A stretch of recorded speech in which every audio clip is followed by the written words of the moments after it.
Ray, tell me you got something. Yeah, I do. Ray Kurzig is a good friend of mine and a completely emotionless robot. I mean that in the best way. As an independent analyst, he's the most efficient and resourceful researcher I know. That's why I'd sicked him on this story a few days earlier. I needed to debunk the claims of Ellie's friend Katrina. He was in the area on business, so he took the time to come down and meet with me at my home office. So Katrina told me that John died at 6 years old. Right. And his parents, who supposedly died in a rebel prison, were still alive years later. Right. No, this woman's ruining my story, Ray. Tell me why she's lying. Well, she's not. Ray had found copious financial records indicating that John's parents were not just alive past 25-24, but working and paying their bills. They died in 25-24. Come on, man. Well, sorry. Their employers and a preponderance of local merchants disagree with you. I mean, the central repositories were really thin, but you dig through enough mirrored archives, it all pops up. The records are there. Ray swiped through document after document corroborating this. He even showed me medical insurance claims for a pediatric autoimmune specialist in 2517. Exactly when Katrina said John got sick. I was laughing, but I didn't find any of it funny. I'm Benjamin Giroux, and this is Hunt the Truth. Continue to hold. Jeez. Come on. Office of Naval Intelligence. Public Relations. Finally. Hey, Sully. Tell me good things, Ben. It was disconcerting to be talking to the ONI insignia again, but I started positive. The story was going really well. But that little data problem, the death record, it was back. I was hoping Sully would smooth it out for me. Ben, I thought we talked about this. Glassed planets have bad records. No, I know. I just, Glassed it's not planets just the have bad records, Ben. actually. This is colonial no, listen, journalism Sully, if you 101. could. People are you saying. serious with this? People Glassed are saying. planets. Listen, do glassed people have bad records? Ben, are you recording right now? Yes. That was my cue to stop recording. The off-the-record conversation was brief. Sully asked me if I wanted to do the next interview. What he meant was, do you want to keep this job? I said yes. Your call is over. Well, as you can see, I've pretty much permanently stationed myself on this beach. That was my next interview. Here. Jacob Walker, Hope it doesn't retired offend you. Navy. He lives in a beach community way out on Castellaneta. The first thing I noticed about Walker when he answered my call was that he wasn't wearing a shirt, which made us both laugh. He explained that after 28 years of service, as far as he was concerned, it was all R&R all the time. I couldn't argue with that philosophy.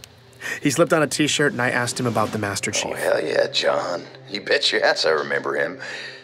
Walker's career began 3 decades ago with Naval Force Reconnaissance School at Black Sea. Little did he know boot camp would turn out to be something he'd never forget. Walker was there alongside the young man who would become the Master Chief. The gravity of that was not lost on him. I mean, they pushed us real hard, but John, well, he'd push us even harder, not even trying. You screwed up, you didn't know whether to be more scared of the CO or John. At first, though, Walker was unimpressed. Oh, no, man. I remember, I think it was the first week, there was a lot of talk. We were outside the mess tent, me and these other 2 jackasses getting into it, chests all puffed up and talking about being cold-blooded killers and stepping on necks, all that. I wanted to be in leadership one day. And, of course, I was 19 and jacked as hell, so, well, I figured I only had so much competition. Meanwhile, there's this quiet nobody from nowhere standing on the fringes looking at the horizon. John. Yeah, first I thought he was 20, 21. He's a big dude. Turns out he was only 16. I mean, that kid wasn't even on my radar. Soon, though, Walker says all that machismo fell to the wayside and a real leader emerged in John. Training exercises, whoever finished last got the brunt. I mean, last one in on a 20-mile, you're walking back while we catch a Pelican dropship. And that there's some downright lethal terrain, too.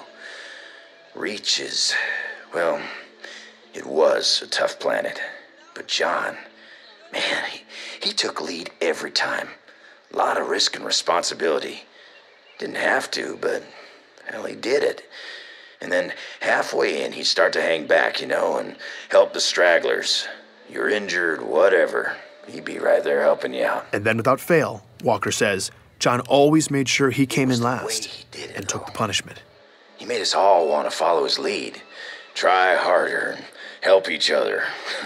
I mean, we're supposed to do that, but nobody ever really wanted to until then. Anyway, we did it. But taking the hit for the group, now that was John's thing. I only challenged him for the honor once. I'd never made that mistake again. Walker's in his early 50s now, but he seemed lit up with the energy of a much younger man. It seemed the will that he and the other recruits had, in a sense, borrowed from John so many years ago, was still inspiring Walker. It was remarkable. He knew John, lived with him for months, yet to him, John still seemed to be an almost mythical character. What he was able to do, getting back on his own like that in the pitch black, no nav equipment, man, he was inhuman. That kid was a monster, all right? They all were. Anthony Petrovsky, a retired orbital drop shock trooper I found through Mishak Maradi. Yes, that Mishak Maradi, the truther who's been messaging me for months. And yes, I was pretty desperate for leads. We'll leave it at that. But Petrovsky was definitely not on Sully's list of approved sources, so I went off-grid and contacted him through Chatternet. Here he is, talking about his only encounter with John. The kid was a freak. Thanks, Can you be more specific? Yeah, I'd be happy to. You know, me and a bunch of guys were sparring in the gym one day, and there was this young kid there. I mean, I guess you could call him a kid. He was pretty jacked, you know, but his face looked 12, maybe 13. 12 or 13? After enlisting, John didn't even finish boot camp until at least 17. Petrovsky had to be wrong about his age, but I let it go. Anyway, I guess he was acting tough when one of the guys asked his name. He told him, but he kind of, you know, gave him attitude, right? So people start mouthing off. Next thing I know, CPO orders the kid and 4 of the guys into the ring because they were supposed to fight him. Hold on, Anthony. Wait, you're telling me that the CPO ordered 4 soldiers to fight a high school kid? No, a 12 or 13-year-old, like I said. Yeah, fine. Either way, the CPO ordered 4 ODSTs to fight a kid. You got it all wrong, okay? Because those 4 ODSTs were like lambs to the slaughter. What, John outfought them? No. It was way worse. As he tells it, the ODSTs did as they were ordered. Get all ready, right? They get squared up. They surrounded John, and one of them swung. What happened next, Petrovsky says, defied explanation. Because the sound this kid's fist made, it sounded awful. Because they weren't like punches, they were like rapid fire explosions. Okay, I was across the gym, but I heard it. It was sick. Like meaty cracks in a drum roll. It was just like... One of the ODSTs sustained a single body blow that instantly stopped his heart, killing him. Another trooper only took 1 shot from John as well. A punch that caved in the man's face. 2 fatalities, 1 ODST with a cracked pelvis and 1 with a shattered spine. That guy never walked again. No one had to break up the fight. It was over in less than 5 seconds. Wait, he killed them? What he did was impossible. What do you mean impossible? Like how? Like not human, all right?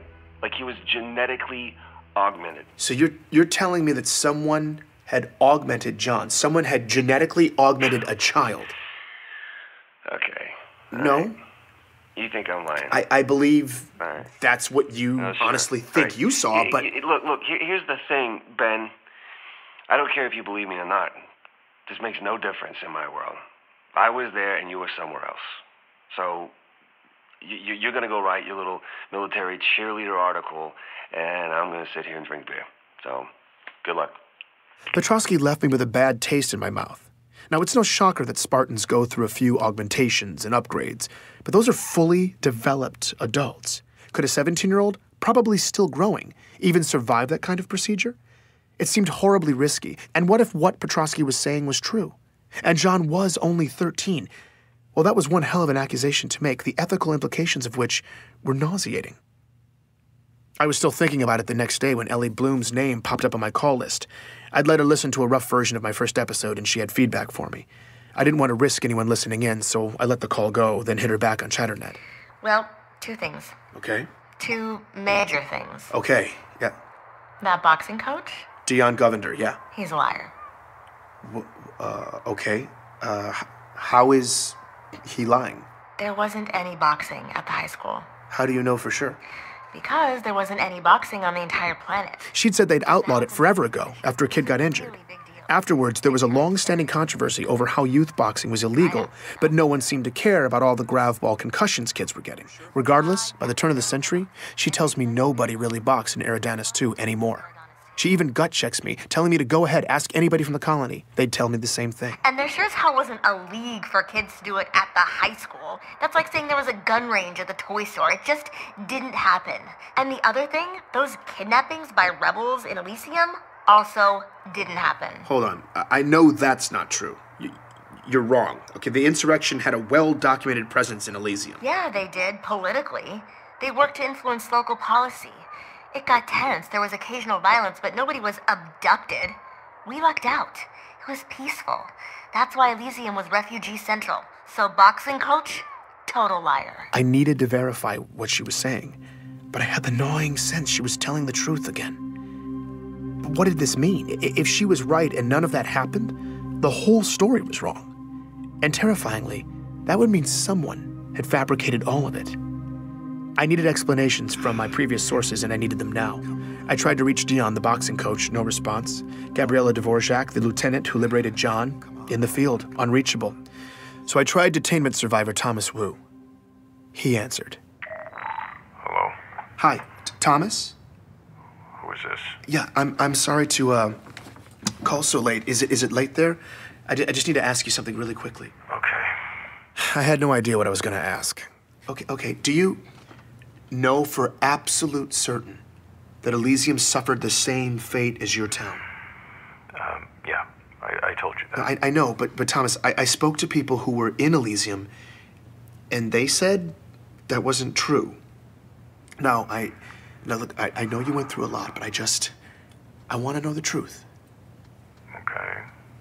Do you know for absolute certain that Elysium City was under the violent control of insurrectionists? Look, what I told you before, that is the best I can remember. No, I'm sorry. I'm sorry, but I don't believe that. You remembered it all perfectly. You rattled off the name of every single safe haven city in that region, and you only hesitated once. I was completely making this part up. I was going for broke. You only hesitated where you would have said Elysium City, right? I mean, look, I don't know for sure. But Elysium wasn't captured by the insurrectionists, was it? Hey, what are you, defending them? I'm definitely not You defending... know, after what they did, you're gonna defend them? They left us locked up for weeks. They let all those people just die. And they did that all over the outer colonies. I mean, what does it matter if it was Elysium or somewhere else after everything that they did? Thomas, look, I'm sorry. I'm sorry that I have to bring it up. I just want peace of mind for my family. That's all I want. It's just... Wait, I don't understand. How does lying about insurrectionists in Elysium buy you peace of mind for your family? At that moment, Thomas suddenly seemed to become entirely lucid, and his tone changed completely. I shouldn't be talking to you. Oh, wait, Thomas, hold on. I can't. Leave us alone. I suddenly became lucid myself, with a single awful realization. That entire conversation had just taken place over Waypoint. Anyone could have been listening. Please join me for the next episode of Hunt the Truth.